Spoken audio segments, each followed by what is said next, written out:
Hello friends and welcome to engineer tree. मैं हूं सत्य विजय तिवारी। तो इसके प्रीवियस वीडियोस में हमने देखे थे कुछ अर्थमेटिक इंस्ट्रक्शन और लॉजिकल ऑपरेशन। तो लॉजिकल ऑपरेशन में आपके एंड देखा था और एक्सऑर देखा था। तो अभी लॉजिकल ऑपरेशन में आपके कुछ और इंस्ट्रक्शन बचते हैं, तो वो हम इस वीडियो में कंटिन्यू करते हैं। तो अगर आपने अभी तक वो प्रीवियस वीडियोज़ नहीं देखे हैं तो आप चैनल की प्लेलिस्ट में जाके वो सारे वीडियोज़ देख सकते हैं। उसके अलावा आप अदर सब्जेक्ट के वीडियोज़ भी चैनल की प्लेलिस्ट में जाके देख सकते हैं। और अगर आपने अभी तक इस चैनल को सब्सक्राइब नहीं किया है तो आप इसे सब्सक्राइब करें। इसके साथ ही साथ आप हमें फेसबुक ग्रुप पर फॉलो कर सकते हैं, हमें ट्विटर पर फॉलो कर सकते हैं। और अगर आपको कोई क्वेरी है तो हमें आप हमारी मेल आईडी पर भी बता सकते हैं। इन सारी चीज़ों की लिंक आपको नीचे डिस्क्रिप्शन में दिख रही होगी। तो इस वीडियो में हम कंटिन्यू करते हैं कॉम्प्लीमेंट ऑफ ए। सीएमए आपका इंस्ट्रक्शन आता है लॉजिकल ऑपरेशन की कैटेगरी में। इसके बाद भी आपका जो ऑपरेशन होगा वो नो ऑपरेंड होगा, मतलब जो इंस्ट्रक्शन सेट में आपको गिवन होगा केवल सीएमए गिवन होगा, उसके बाद आपको कोई ऑपरेंड इसके साथ गिवन नहीं होगा। सीएमए का मतलब होता है कॉम्प्लीमेंट ऑफ ए, मतलब जो एक्यूमुलेटर का डेटा है उसको कॉम्प्लीमेंट करना है। सीएमए ऑपरेशन का ये मतलब होता है इंस्ट्रक्शन जो वर्ड साइज होती है वो होती है 1 बाइट की। तो इसका जो ऑपरेशन हुआ accumulator will get complimented bit by bit and result will store in accumulator. जो आपका एक्यूमुलेटर का डेटा होगा वो कॉम्प्लीमेंट हो जाएगा उसकी सारी बिट, और जो रिजल्ट होगा वो नई और जो रिजल्ट होगा वो आपका एक्यूमुलेटर में स्टोर हो जाएगा। तो ये मान के चलिए पहले आपके पास एक्यूमुलेटर का डेटा है 36H। इसमें आपने ऑपरेशन परफॉर्म किया CMA मतलब कॉम्प्लीमेंट ऑफ A। तो 36 को आपने यहाँ पर बाइनरी फॉर्म में इसको लिखा, ऑपरेशन परफॉर्म किया CMA, तो इसकी सारी बिट आपकी कॉम्प्लीमेंट हो जाएगी। तो कॉम्प्लीमेंट हो गई मतलब 0 था तो 1 हो जाएगा और 1 था तो 0 हो गया। तो ये जो आपका फाइनल डेटा आया ये आपका एक्यूमुलेटर में स्टोर हो जाएगा। तो एक्यूमुलेटर का जो नया डेटा है वो हो जाएगा C9H। तो इस तरीके से ये आपके सारे लॉजिकल ऑपरेशन कंप्लीट हुए यहाँ पर। अब इसको मैं आपको एक समरी के फॉर्म में यहाँ पर एक टेबल मैंने बनाई है। इसके थ्रू मैं आपको ये बताऊंगा कि ये जो लॉजिकल ऑपरेशन हमने देखे थे ये फ्लैग रजिस्टर को किस तरीके से इफेक्ट कर रहे हैं। यहाँ पर एस डिनोट कर रहा है आपका साइन फ्लैग, ये जीरो, ये ऑक्सिलरी कैरी, ये पैरिटी और ये कैरी फ्लैग। इन फ्लैग रजिस्टर को ये लॉजिकल ऑपरेशन किस तरीके से इफेक्ट कर रहे हैं। तो सबसे पहले हम बात करते हैं साइन फ्लैग की। तो अगर आपने ये लॉजिकल ऑपरेशन परफॉर्म किया है तो आपका साइन फ्लैग हमेशा इफेक्ट होगा। एंड ऑपरेशन में इफेक्ट होगा, ए एन आई में इफेक्ट होगा, और में और एक्सओर ऑपरेशन में भी आपका साइन फ्लैग इफेक्ट होगा। जीरो फ्लैग की बात करें तो ये भी आपका सभी लॉजिकल ऑपरेशन में इफेक्ट होगा। ऑक्सिलरी कैरी फ्लैग की अगर बात करें तो ये स्पेशल टाइप का फ्लैग होता है। ये आपका केवल सेट होगा कब, जब आप एंड का कोई ऑपरेशन परफॉर्म करेंगे। एंड ऑपरेशन में आपके दो ऑपरेशन आते हैं, ए एन ए परफॉर्म करेंगे या ए एन आई। अगर ये दो ऑपरेशन आप इंस्ट्रक्शन में परफॉर्म कर रहे हैं तो आपका ऑक्सिलरी कैरी फ्लैग हमेशा सेट हो जाएगा। अगर आप एंड का एंड दोनों में से कोई भी ऑपरेशन परफॉर्म कर रहे हैं तो आपका ऑक्सिलरी कैरी फ्लैग होगा हमेशा सेट हो जाएगा। मतलब एंड ऑपरेशन आप परफॉर्म कर रहे हैं तो ऑक्सिलरी कैरी फ्लैग आपका हमेशा सेट हो जाएगा regardless of the previous value of auxiliary carry flag. मतलब प्रीवियस में उसकी कोई भी वैल्यू होगी, अगर आपने एंड ऑपरेशन परफॉर्म किया है तो ऑक्सिलरी कैरी फ्लैग आपका हमेशा सेट हो जाएगा। और अगर आप और ऑपरेशन परफॉर्म करेंगे या एक्सऑर ऑपरेशन परफॉर्म करेंगे तो आपका जो ऑक्सिलरी कैरी फ्लैग होगा वो हमेशा रीसेट हो जाएगा। एंड ऑपरेशन में आपका ऑक्सिलरी कैरी फ्लैग हमेशा सेट हो जाएगा रिगार्डलेस ऑफ प्रीवियस वैल्यू। और एक्सऑर ऑपरेशन में आपका ऑक्सिलरी कैरी फ्लैग हमेशा रीसेट हो जाएगा regardless of the previous value. तो ये आपको याद रखना है, बहुत इंपॉर्टेंट है इसमें। और इसके बाद हम बात करते हैं पैरिटी फ्लैग की। तो पैरिटी फ्लैग आपका हमेशा इफेक्ट होगा अकॉर्डिंग टू द रिजल्ट। इन ऑपरेशन के बाद जो रिजल्ट आएगा उसके अकॉर्डिंग आपका पैरिटी फ्लैग इफेक्ट होगा। और अगर कैरी फ्लैग की बात करें तो कैरी फ्लैग को ये लॉजिकल जितने भी ऑपरेशन होते हैं ये हमेशा रीसेट कर देते हैं। मतलब कैरी फ्लैग की कोई भी प्रीवियस वैल्यू है, अगर हमने लॉजिकल ऑपरेशन परफॉर्म किया है तो कैरी फ्लैग को हमेशा रीसेट कर देंगे। तो इसमें आपको दो कंडीशन बहुत याद रखनी है कि अगर एंड ऑपरेशन परफॉर्म किया है आपने तो आपका ऑक्सिलरी कैरी फ्लैग हमेशा सेट हो जाएगा रिगार्डलेस ऑफ प्रीवियस वैल्यू। और अगर एक्सऑर या और ऑपरेशन परफॉर्म किया है तो हमेशा ऑक्सिलरी कैरी फ्लैग रीसेट हो जाएगा। और कोई भी लॉजिकल ऑपरेशन आपने परफॉर्म किया है तो कैरी आपका जो फ्लैग होगा वो हमेशा रीसेट हो जाएगा regardless of the previous value.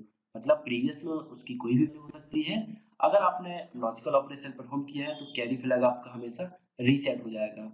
और जो आपका कॉम्प्लीमेंट ऑफ ए है ये आपका कोई भी फ्लैग को इफेक्ट नहीं करता है, तो इसमें आपका पूरा क्रॉस हो जाएगा। तो ये कंडीशन आपको याद रखनी है, ये इंस्ट्रक्शन में आपको बहुत इंपॉर्टेंट है। प्रोग्रामिंग में आपको ये सारी बातें याद रखनी है, तभी आप क्वेश्चन इनके सॉल्व कर सकते हैं। तो जो आपका राइट का साइन डिनोट कर रहा था, वो डिनोट कर रहा था कि आपका जो फ्लैग रजिस्टर था वो अकॉर्डिंग टू रिजल्ट इफेक्ट होगा, जैसे कि आपका साइन हुआ, जीरो हुआ या पैरिटी हुआ। जो क्रॉस था वो आपका डिनोट कर रहा था कि नॉट अफेक्टेड, मतलब जो कॉम्प्लीमेंट ऑफ ए था वो आपका लॉजिकल ऑपरेशन से इफेक्ट नहीं हो रहा था, और जो जीरो डिनोट कर रहा था वो हमेशा रीसेट हो जाएंगे रजिस्टर, जैसे कि कैरी फ्लैग हुआ और auxiliary carry flag in the operation of और एक्सओर। और वन आपका डिनोट कर रहा था सेट की कंडीशन को। तो जैसे कि एंड ऑपरेशन हम परफॉर्म कर रहे थे तो ऑक्सिलरी कैरी फ्लैग आपका हमेशा सेट हो रहा था।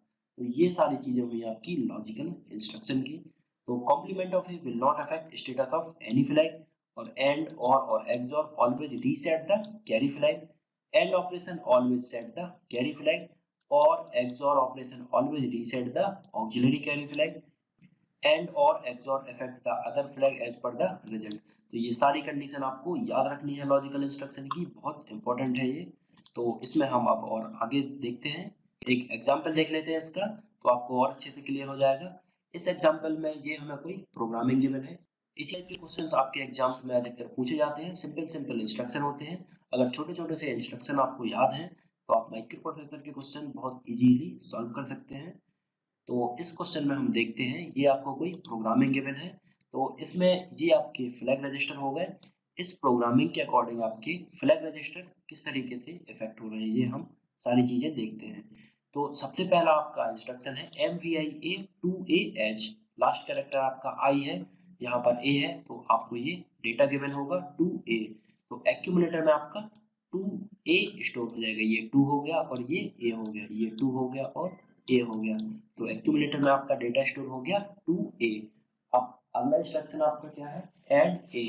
ऐड ए आपका डिनोट करता है कि जो एक्यूमुलेटर की वैल्यू होगी उसमें A को ऐड करना है, मतलब यही वैल्यू आपको ऐड करनी है। तो ऐड किया आपने 0 0 1 0 1 0 1 1, इसमें जब आपने ऐड कर दिया तो आपका जो फाइनल रिजल्ट आएगा ऐड करने के बाद वो हो जाएगा 0 0 0 1 1 0, कैरी आएगी 1, तो यहाँ पर 1 हो जाएगा, 1 1 0 कैरी 1, तो यहाँ पर हो जाएगा आपका 1, तो 1 यहाँ पर हो जाएगा, 1 1 0 कैरी 1, तो यहाँ 1, तो ये 0। अब इसमें आपने क्या देखा, यहाँ से यहाँ पर आपकी कैरी एक बिट जा रही है, तो ये आपका फाइनल एक्यूमुलेटर का रिजल्ट हुआ। तो मैंने आपको क्या बताया था कि ऐड ऑपरेशन जब आप परफॉर्म करेंगे या अरिथमेटिक ऑपरेशन परफॉर्म करेंगे तो आपके जो फ्लैग का स्टेटस होगा वो अफेक्ट हो जाएगा। तो इसमें ये आपका एक्यूमुलेटर का रिजल्ट आ गया। तो इसके अकॉर्डिंग फ्लैग रजिस्टर आपके कैसे इफेक्ट होंगे, यहाँ पर आपने सारे फ्लैग लिख रखे हैं, साइन हो गया, जीरो हो गया, ऑक्सिलरी कैरी, पैरिटी और कैरी। तो इसमें आप देख सकते हैं कि जो आपका साइन फ्लैग है यहाँ पर जीरो है, तो साइन फ्लैग आपका रीसेट होगा। अगर यहाँ पर 1 होता MSB में तो आपका साइन फ्लैग जो होता वो 1 हो जाता, मतलब सेट हो जाता। जीरो फ्लैग आपका रीसेट होगा क्योंकि इसमें सारी वैल्यूज की जीरो नहीं है। ऑक्सिलरी कैरी जो आपका फ्लैग था वो यहाँ पर कितना हो जाएगा, सेट हो जाएगा, क्योंकि यहाँ पर आप देख सकते हैं कि लोअर लेवल से अपर लेवल में आपकी एक कैरी जा रही है, तो ऑक्सिलरी कैरी जो आपका फ्लैग था वो सेट हो गया। पैरिटी आप कैसे काउंट करेंगे, नंबर ऑफ वंस, तो 1 2 3, यहाँ पर ऑड नंबर ऑफ 1 है तो पैरिटी आपका रीसेट हो जाएगा। कैरी यहाँ पर आपकी कोई कैरी नहीं आई है तो कैरी फ्लैग आपका रीसेट हो जाएगा। तो इस रिजल्ट के अकॉर्डिंग आपके फ्लैग रजिस्टर ऐसे सेट हो गए। तो ऑपरेशन अभी हमने परफॉर्म किया ऐड एज तक। अगला इंस्ट्रक्शन आता है आपका ORIAF, मतलब और ऑपरेशन परफॉर्म करना है आपको एक्यूमुलेटर के डेटा के साथ, और AF आपको वैल्यू डेटा की गिवन है। तो एक्यूमुलेटर का डेटा था आपका ये, और AF, A और F आपने लिख लिए। तो इसके और इसके बीच में आपने जब और ऑपरेशन परफॉर्म किया OR, तो कोई भी वैल्यू अगर 1 है तो आपका जो रिजल्ट होगा वो 1 हो जाएगा। तो यहाँ पर आपने जब और ऑपरेशन परफॉर्म किया तो ये सारी वैल्यू आपकी 1 हो गई, और ये वैल्यू स्टोर कहाँ पर हो जाएगी, एक्यूमुलेटर में। तो ये लॉजिक ऑपरेशन था। तो लॉजिकल ऑपरेशन भी आपके स्टेटस फ्लैग रजिस्टर को अफेक्ट करता है। तो ये इस रिजल्ट के अकॉर्डिंग आपके फ्लैग रजिस्टर किस तरीके से अफेक्ट हो रहे हैं, साइन फ्लैग आपका यहाँ पर 1 है तो साइन फ्लैग आपका 1 हो जाएगा, सेट हो जाएगा क्योंकि एमएसबी में आपका 1 है। जीरो फ्लैग आपका रीसेट रहेगा क्योंकि सारी वैल्यू यहाँ पर जीरो नहीं है।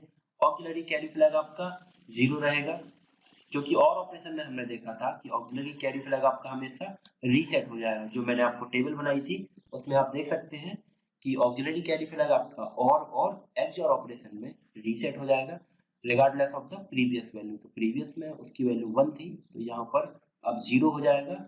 और पैरिटी आप यहाँ पर काउंट करें नंबर ऑफ 1 तो कितने हैं 1 2 3 4 5 6 7 8 है, मतलब इवन नंबर ऑफ 1 है तो पैरिटी आपका यहाँ पर सेट हो जाएगा और कैरी आपकी 0 हो जाएगी क्योंकि जो कैरी फ्लैग होती है वो आपकी हमेशा रीसेट हो जाती है। लॉजिकल ऑपरेशन है तो कैरी फ्लैग आपकी 0 हो गई। अब यहाँ तक हमने इंस्ट्रक्शन देख लिए। इसके बाद अगला इंस्ट्रक्शन आपका परफॉर्म होगा इंक्रीमेंट ऑफ ए, मतलब जो एक्यूमुलेटर का डेटा है उसको 1 वैल्यू से इंक्रीमेंट करना है। और इंक्रीमेंट और decrement does not affect the carry flag. Increment और decrement instruction does not affect the carry flag. तो इंक्रीमेंट ऑफ ए जो एक्यूमुलेटर था उसमें हमने 1 ऐड कर दिया, 1 1 0 हो जाएगा, कैरी आई 1 1 1 0। तो इस तरीके से आपकी ये सारी वैल्यू 0 हो गई और कैरी आ गई आपकी 1। तो अब आपका फ्लैग रजिस्टर किस तरीके से इफेक्ट होगा, साइन फ्लैग आपका रीसेट हो जाएगा, जीरो फ्लैग आपका अब सेट होगा क्योंकि यहाँ पर सारी बिट आपकी 0 हो रही है। ऑक्सिलरी कैरी फ्लैग आपका 1 हो जाएगा क्योंकि यहाँ से यहाँ पर आपकी एक कैरी जा रही है। और जो पैरिटी है तो पैरिटी आपकी सेट हो जाएगी क्योंकि नंबर ऑफ 1 आपके इवन है या 0 है। और यहाँ पर जो कैरी होगी वो आपका रीसेट हो जाएगा क्योंकि जो इंक्रीमेंट और डिक्रीमेंट जो रजिस्टर होते हैं वो कैरी फ्लैग को इफेक्ट नहीं करते हैं। तो जो प्रीवियस वैल्यू कैरी की थी वो आपकी यहाँ आ जाएगी। ये आपको याद रखनी है छोटी छोटी सी बातें कि इंक्रीमेंट और decrement does not affect the carry flag. और इसके बाद आपके जो ऑपरेशन है वो कॉम्प्लीमेंट ऑफ ए है तो इसके आप कॉम्प्लीमेंट कर देंगे तो सारी वैल्यू आपकी 1 1 हो जाएंगी। और उसके बाद हाल्ट, मतलब आपका जो प्रोग्राम था वो टर्मिनेट हो जाएगा और जो फाइनल फ्लैग की वैल्यू हो जाएगी वो इस तरीके से हो जाएगी क्योंकि जो कॉम्प्लीमेंट ऑफ ए है वो आपका किसी भी फ्लैग को इफेक्ट नहीं करता है। तो फ्लैग रजिस्टर की वैल्यू फाइनल ये हो गई। तो इस तरीके से आप ये फ्लैग रजिस्टर की वैल्यू कैलकुलेट कर सकते हैं। तो ठीक है फ्रेंड्स, इस वीडियो में इतना ही। इसके अगले वीडियो में हम देखते हैं इंस्ट्रक्शन साइकिल क्या होती है, मशीन साइकिल क्या होती है। तो अगर ये वीडियोस आपको पसंद आया हो तो इसको लाइक ज़रूर करें, सब्सक्राइब करें और अपने फ्रेंड्स के साथ शेयर करें। और अगर वीडियो आपको पसंद आया हो तो आप हमें कमेंट करके ज़रूर बताएं। Thank you.